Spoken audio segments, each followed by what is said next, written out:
ताई दादा जरा थांबा. ही रील स्क्रोल करण्याआधी स्वतःला एक प्रश्न विचारा. तुम्ही जे स्वप्न बघितलंय ते पूर्ण करण्यासाठी आज तुम्ही नक्की काय केलं, की फक्त नशिबाच्या नावाखाली हात जोडून बसलाय? बघा, जगाला फक्त तुमचा निकाल दिसतो, पण तुमचा सक्सेस दिसतो. पण त्या यशाच्या मागे असलेल्या त्या काळ्या रात्री, तो एकटेपणा आणि तो जीव घेणा स्ट्रगल कोणालाच दिसत नाही. लोक तुम्हाला नावं ठेवतील, लोक म्हणतील तुझ्याच्याने होणार नाही, पण लक्षात ठेवा, तुमची शांतता, तुमचं काम हेच त्यांना दिलेलं सर्वात मोठं उत्तर असलं पाहिजे. कधी कधी वाटेल की काहीच बदलत नाहीये, सगळं थांबल्यासारखं वाटेल, शरीर साथ देणार नाही, मन म्हणेल सोडून दे. पण तिथेच खरी परीक्षा असते.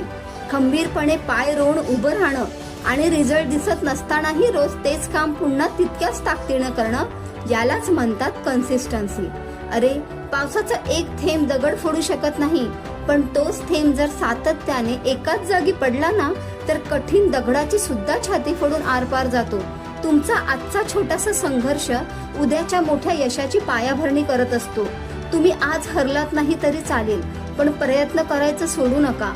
लक्षात ठेवा, सूर्य रोज उगवतो म्हणून अंधार हरतो.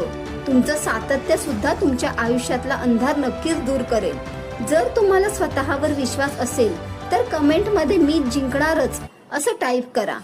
आणि हा व्हिडिओ त्या मित्रमैत्रिणीला शेअर करा ज्यांना आज खचल्यासारखं वाटतंय. अशाच पॉवरफुल विचारांसाठी मला आत्ताच फॉलो करा.